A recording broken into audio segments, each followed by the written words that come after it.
प्रसंग कहो कौशिक मिसि जन्म प्रसंग कहो कौशिक मिसि सिय स्वयं बरगायो सिय स्वयं बरगायो राम भरत रिपु दवन लखन को राम भरत रिपु दवन लखन को जय सुख सुजस सुनायो जय सुख सुजस सुनायो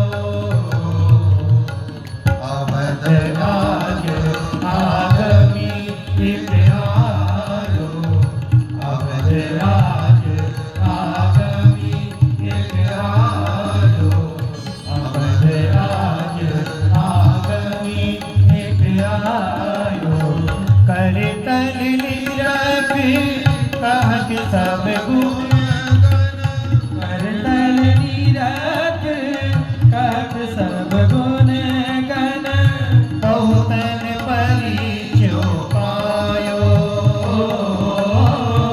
बहुतन परिचय पायो अवध राज आगमी प्यारो अवध राज आगमी प्यारो अवध राज अवध राज अवध राज आगमी। भगवान शंकर ने हाथ देखा और कहा मैया पहले तो जन्म प्रसंग बताया, जन्म प्रसंग कहो और फिर कौशिक मिश्र विश्वामित्र जी आएंगे और इनको ले जाएंगे, फिर इनके द्वारा यज्ञ की रक्षा होगी, फिर जनकपुर में इनका विवाह होगा। ये सब भविष्यवाणी भगवान शंकर ने माँ कौशल्या को सुना। भैया बड़ी प्रसन्न हो गई, मेरे लाला का ब्याह जनकपुर में होगा। बोले हाँ। बोले फिर उसके बाद क्या होगा? भगवान शंकर ने मन में सोचा आगे जो होगा वो तो बताने लायक नहीं है। क्यों? बोले आगे तो वनवास की लीला आती है, विवाह के बाद वनवास। ज्योतिषी जी ने सोचा कि आगे की बात अगर बताएंगे तो मैया तो हमको भगा देगी। बोले भाग जा बाबा, कहाँ से आया? मेरे लाला को वनवास क्यों होगा? ये राजकुमार हैं, ये तो राजा बनेंगे, वन में क्यों जाएंगे? मैया तो डांट करके भगा देगी, दक्षिणा मिलना तो दूर की बात है, रघुनाथ जी का जो दर्शन हो रहा है ये भी दुर्लभ हो जाएगा। तो भगवान शंकर ने कहा मैया आगे क्या होगा ये फिर कभी बताएंगे, फिर आएंगे हम। बोले अभी क्यों नहीं बताओगे? भगवान शंकर ने कहा मैया बात ऐसी है कि तेरे लाला के हाथ की रेखाएं अभी बहुत पतली पतली हैं, सूक्ष्म हैं, कुछ रेखाएं तो बनी ही नहीं है। हाँ, थोड़ा बड़ा हो जाए लाला तो फिर मैं आऊंगा, फिर आगे का भविष्य देख करके बताऊंगा। और दूसरी बात मैं बूढ़ा हो गया हूं, अब दिखाई नहीं पड़ता है। बूढ़ो बड़ो प्रमाणिक ब्राह्मण, मेरी आंखें भी कमजोर हो गई और रेखाएं बड़ी सूक्ष्म है, दिखता है नहीं। और अभी कलयुग आया नहीं है कि चश्मा मिल जाए, चश्मा तो कलयुग में आता है, त्रेता में तो चश्मा भी नहीं होता। भगवान शंकर ने कहा अब क्या करें, इसलिए फिर कभी आएंगे तो आगे का भविष्य बताएंगे। इस प्रकार कह करके भगवान शंकर विदा हो। भगवान शंकर कभी ज्योतिषी बन करके आने, कभी किसी रूप में आकर के भगवान की लीला का दर्शन करते। भगवान ने अनेक बाल लीलाएं की। एक बाल लीला भगवान की बड़ी अद्भुत वर्णन करते हैं गोस्वामी जी महाराज कि महारानी कौशल्या के महल में एक दासी सेवा करती थी और रामलला का दर्शन करके बड़ी प्रसन्न जब अपने पड़ोस में गई तो उसने वर्णन किया कौशल्या के जो कुमार हैं बड़े सुंदर हैं, मनोहर हैं। अब महल के अंदर तो सबका प्रवेश नहीं कि रामलला का कोई दर्शन कर सके। उस दासी के मन में हुआ कि मैं भी रामलला का दर्शन करूं, लेकिन अब महल में प्रवेश कैसे हो। तो वो दासी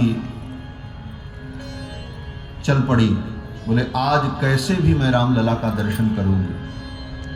और अर्धरात्रि में आकर के महल के द्वार पर खड़ी हो गई कि जैसे ही महल खुलेगा, द्वार खुलेगा, मैं भीतर जाऊंगी और चाहे कोई मुझे रोके टोके मैं किसी की नहीं मानूंगी, मैं तो जाकर के रामलला का दर्शन करूंगी। महल के द्वार पर आकर के खड़ी हो गई।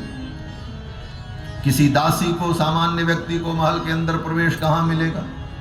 भगवान सोचने लगे ये दर्शन करने की लालसा से आई तो है, लेकिन इसे मेरा दर्शन कैसे होगा, इसको तो लोग आने नहीं देंगे। अब एक ही उपाय है कि मैं स्वयं चल करके इस दासी को दर्शन दूं। और रामलला सरकार 1 वर्ष के, अब भगवान चल करके कैसे आएंगे। तो भगवान ने क्या लीला की, बोले रात्रि में अचानक भगवान की नींद खुल गई और भगवान रोने लगे। रघुनाथ जी जब जोर से रोने लगे तो मां कौशल्या गोद में लेकर के चुप कराने लगी। कौशल्या जी के चुप कराने पर भी उनका रुदन बंद नहीं हुआ। मां कैकेयी जग गई, सुमित्रा जी जग गई, महाराज दशरथ की भी नींद खुल गई। बात क्या है, लाला क्यों रो रहा है। दशरथ जी ने कहा लाओ मैं चुप कराता हूं। दशरथ जी महाराज अपने गोद में लेकर के रामलला सरकार को पुचकारने लगे, दुलारने लगे, लेकिन राम जी का रोना बंद नहीं हो रहा। बार बार राम जी ऐसे ऐसे हाथ उठा करके रो रहे थे। दशरथ जी ने भगवान के हाथ उठाने के इशारे को समझने की कोशिश की। दशरथ जी ने कहा लाला उधर चले, उधर चले। तो बार बार राम जी ऐसे हाथ उठाते। तो दशरथ जी महाराज रामलला को लेकर के अपने कक्ष से निकल करके आंगन में आ गए। जब आंगन में आ गए तो रामलला जी रोते हुए हाथ का इशारा महल के द्वार की ओर करने लगे। दशरथ जी ने कहा अच्छा बेटा उधर चले। बोले चलो चले। रात्रि के 2 बजे भगवान को लेकर के महल से निकलकर एक आंगन, दूसरा आंगन, तीसरा आंगन पार करते करते 7 ड्योढ़ी पार करके महल के द्वार पर दशरथ जी महाराज लेकर के लाला को आ गए। अभी भी रामलला रो रहे हैं। दशरथ जी जब रामलला को लेकर के महल के द्वार पर आए तो बार बार दशरथ जी भगवान रामलला द्वार की ओर इशारा कर रहे। दशरथ जी ने कहा अच्छा बेटा द्वार खोला जाए। सेवक लोग खड़े थे, सेवकों ने देखा, दशरथ जी की आज्ञा भई। रात्रि के 2 बजे द्वार खोला गया और ज्यों ही द्वार खोला तो क्या दृश्य था। बोले द्वार के सामने एक दासी खड़ी थी और रो रही थी भगवान के दर्शन। उसको दर्शन देने के लिए भगवान महल से चल करके दशरथ जी को लेकर के यहां तक आ गए। गोस्वामी तुलसीदास जी महाराज वर्णन करते हैं, अवधेश के द्वार सकार गई सुत गोद के भूपति लय निकसे। अवधेश के द्वार सकारे गई सुत गोद के भूपति लय निकसे, अवलोकी हो शोक विमोचन को।